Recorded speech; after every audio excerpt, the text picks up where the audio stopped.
Hello बच्चों, मधु app की हिंदी की इस कक्षा में सभी बच्चों का स्वागत है। बच्चों, आज हम पाठ लेने जा रहे हैं अलमोन मोती, जो कि सूर के पद हैं। कक्षा की शुरुआत करने से पहले चलो बच्चों एक प्यारा सा गीत सुनते हैं। बड़ा नटखट है कृष्ण कन्हैया, का करे यशोदा मैया। बड़ा नटखट है ढूंढे रे अखियां उसे चाहूं, जाने कहाँ छुप गया नंद किशोर। उड़ गया ऐसे जैसे पुरवैया, का करे यशोदा मैया। मैया रे हाँ, बड़ा नटखट है। तो बच्चों, ये गीत मधुर था ना। अब चलते हैं पाठ की ओर। कवि परिचय है सूरदास जी का। सूरदास जी जो है वो भक्ति काल के सर्वश्रेष्ठ कृष्ण भक्त कवियों में से एक हैं। उनका जन्म सन 1478 में दिल्ली के निकट सिही नामक गांव में एक गरीब ब्राह्मण परिवार में हुआ था। वे अंधे थे, पर लगता है कि वो जन्म से अंधे नहीं थे। किसी कारणवश उनकी आंखों की रोशनी जा चुकी थी। आगे बढ़ते हैं बच्चों। मथुरा और आगरा के बीच यमुना नदी के किनारे, ठीक है, यमुना नदी के किनारे गौ घाट पर उन्होंने संगीत, काव्य और शास्त्रों का अभ्यास किया। उसके बाद जो सूरदास जी हैं, विनय के भाव से पदों की उन्होंने आगे रचना की। आगे चलकर वे वल्लभाचार्य के शिष्य बन गए और ब्रज जाकर गोवर्धन के पास पारसोली नामक जगह पर अपना स्थायी निवास बनाकर रहने लगे। सूरदास जी जो हैं, वो वात्सल्य रस के बड़े ही भावुक कवि हैं। ब्रज भाषा पर उनका अधिकार था और सूरसागर उनकी प्रामाणिक रचनाओं में से एक है। इसके अतिरिक्त सूरदास जी की बहुत सारी ऐसी रचनाएं हैं बच्चों, जैसे सूरसागर, सुर सारावली, साहित्य लहरी और भ्रमर गीत।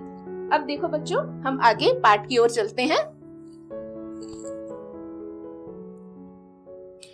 पाठ में सूरदास जी ने कृष्ण की दधी चोरी की लीला का सुंदर ढंग से वर्णन किया गया है। इसमें सूर के पदों पर आते हैं बच्चों। अब देखो, सबसे पहला पद है, तेरो लाल मेरी माखन खायो, तेरो लाल मेरी माखन खायो, दोपहर दिवस जानी घर सूनी, ढूंढ ढंढोरी जाए ही आयो। यहाँ पर लाल का अर्थ जो है उसका अर्थ है पुत्र। लाल का अर्थ है पुत्र, माखन का अर्थ होता है मक्खन, और यहाँ खायो का अर्थ है खाते हैं।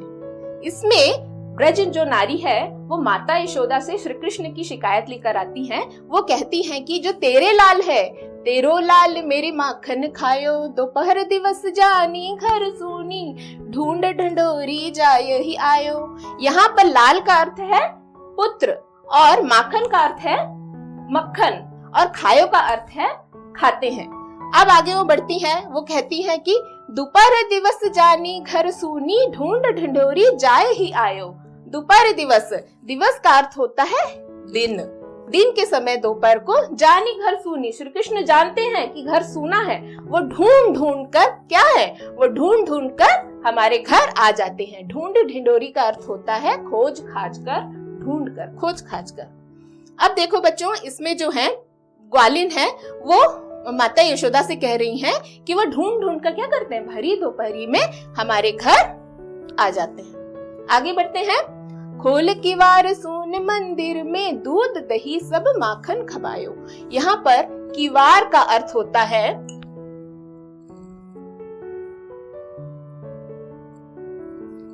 किवार का अर्थ होता है किवाड़ यानी दरवाजा। सून मंदिर में, सून मंदिर में इसका अर्थ है सूना घर। यहाँ मंदिर का अर्थ होता है सूना घर। दूध दही सब माखन खवायो। दूध दही माखन वो क्या करते हैं, खा लेते हैं। दरवाजे को खोलते हैं सूने घर के यानी सूर ने मंदिर यानी घर के दरवाजे को खोलते हैं और चुपके से आकर दूध दही माखन जितनी भी चीजें हैं वो क्या करते हैं, वो खा लेते हैं। यहाँ मंदिर का अर्थ है घर। आगे बढ़ते हैं बच्चों। छीके काड़ी खाट चढ़ मोहन, कछु खायो कछु ले ढरकायो। छीके, यहाँ है छीके। छीके का अर्थ है सिकिया या रस्सी। छीके काड़ी खाट चढ़ मोहन, देखो बच्चों खाट चढ़ मोहन, यहाँ मोहन कौन है, देखो यहाँ मोहन क्या कर रहे हैं, छीके काड़ी खाट चढ़ मोहन, दही की चोरी कर रहे हैं। और छीके का मतलब होता है, देखिए ये है छीके, जिसमें गांव देहातों में जो दूध दही ये सब बिल्लियों से बचाने के लिए जो रस्सी में बांध कर रख दिया जाता था ऊपर, उसे कहा जाता था। ये देखो बच्चों, ये है छीका। उसके बाद देखें ढरकायो, कछु खायो कछु ले ढरकायो, कुछ तो और खा जाते हैं, कछु ले ढरकायो। ढरकायो का मतलब होता है गिरा दिया, कुछ खाते हैं और कुछ वो गिरा देते हैं और दूसरों को बांट देते हैं।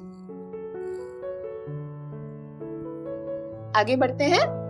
दिन प्रति हानि होत गौरस की, दिन प्रति हानि होत गौरस की, यह टोड़ा कौन रंग लायो। सूरदास कहती ब्रज नारी, पूत अनोखो जायो।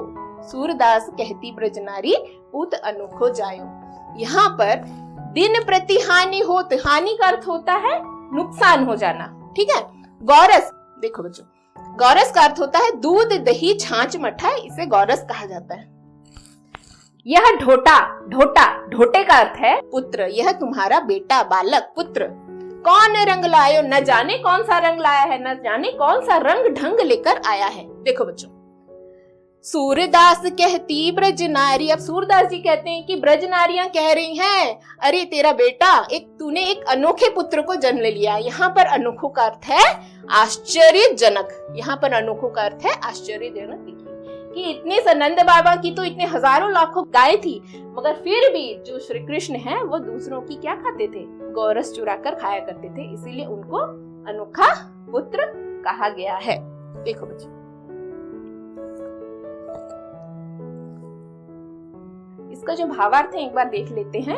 इसमें जो ग्वालिन है, ब्रज की जो ग्वालिन है, वो माता यशोदा से शिकायत कर रही है। वो कहती है कि जो कृष्ण है, जो तेरा पुत्र है, वो क्या करता है कि तेरो लाल मेरी माखन खायो, वह तेरा जो लाल है, तेरा जो पुत्र है, उसने मेरा क्या खा लिया, उसने हम मेरे घर में घुसकर माखन खा लिया। वो क्या करता है, दोपहर दिवस जानी घर सूनी, ढूंढ ढिंडोरी जाए ही आयो। वह क्या करता है, दिन दोपहर में, वो जानता है कि दिन दोपहर में घर सूना है, वो क्या करता है, ढूंढ ढूंढ कर मेरे घर घुस जाता है, ठीक है। और क्या करता है, वो कुछ तो माखन खाता है और कुछ दूसरों को खिला देता है, अपने साथियों को खिला देता है। और कैसे खाता है वो माखन, छीके पे रखा जो दही है उसे खाट पर चढ़कर क्या करते हैं, निकालते हैं, और कुछ खाते हैं और कुछ क्या करते हैं, नीचे गिरा देते हैं। तो इस प्रकार क्या हो रही है, इस प्रकार मेरी जो माखन, जो गौरस है, माखन दूध छाछ मठे, ये सब की क्या हो रही है, नुकसान हो रहा है, मेरी हानि हो जा रही है। तो न जाने, और वो आगे क्या बोलती है, न जाने तुम्हारा ये पुत्र कौन सा रंग ढंग लेके आया है, और तुमने एक अनोखे पुत्र को क्या किया है, जन्म दे दिया है। तो आगे बढ़ते हैं बच्चों। तो तुम्हें इस बात से, तुम्हें इस पद को सुनकर कैसी शिक्षा मिल रही है, क्योंकि हमारा जो बचपन है वो शरारतों भरा होता है, इसीलिए, मगर फिर भी हम शरारती बच्चों को क्या सिखाएंगे कि वो हमेशा क्या करें, अपनी माँ का कहा जरूर माने। तो ये है हमारी नैतिक शिक्षा, हमें इस पाठ से यह शिक्षा सीखने को मिल रही है। चलो बच्चों, अब प्रश्नोत्तर की ओर आते हैं। निम्नलिखित प्रश्नों के उत्तर दीजिए। पहला प्रश्न है यहाँ लाल किसे कहा गया है, तो यहाँ लाल किसे कहा गया है बच्चों, यहाँ लाल श्री कृष्ण को कहा गया है। तो यहाँ लाल कृष्ण को कहा गया है। अगला प्रश्न है, किस समय घर सूना था, किस समय घर सूना था, दोपहर को, दोपहर के समय घर सूना था। तीसरा नंबर का प्रश्न है, प्रतिदिन किसकी हानि होती थी, हानि का मतलब नुकसान, प्रतिदिन किसकी हानि होती थी, प्रतिदिन गौरस की हानि होती थी। चौथे नंबर का प्रश्न है, किस पर चढ़कर कृष्ण दही निकालते हैं? किस पर चढ़कर कृष्ण दही निकालते हैं? तो उत्तर मिलेगा खाट पर चढ़कर कृष्ण दही निकालते हैं। चलो बच्चों, अब भाषा ज्ञान की ओर हम चलते हैं। भाषा ज्ञान में प्रश्न है खाली स्थान भरो। इसमें कुछ रिक्त स्थान दिए गए हैं जिसको हमें पूर्ण करना है। तो क प्रश्न है, ब्रज भूमि की एक ग्वालिन डैश से शिकायत करती है। ब्रज भूमि की एक ग्वालिन डैश से शिकायत करती है। तो उत्तर होगा माता यशोदा।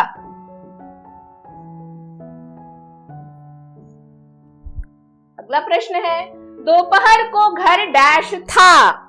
दोपहर को घर डैश था। इसका उत्तर है सुना। सुनी का मतलब होता है सुनसान, जहां कोई ना हो।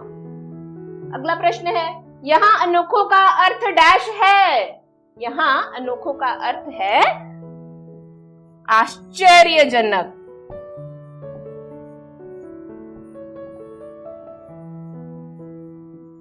यहाँ अनोखों का अर्थ है आश्चर्यजनक। अगला प्रश्न है, खाट पर चढ़कर कृष्ण ने डैश पर रखे दही को खा लिया। खाट पर चढ़कर कृष्ण ने छींके पर रखे दही को छींके पर रखे दही को खा लिया। तो देखा बच्चों, तुमने रिक्त स्थान को कैसे पूर्ण किया गया। बच्चों, अगले भाषा ज्ञान का प्रश्न है, एक शब्द में हमें उत्तर देना है। तो इसमें पहला प्रश्न है, प्रतिदिन किसकी हानि होती थी? प्रतिदिन किसकी हानि होती थी? प्रतिदिन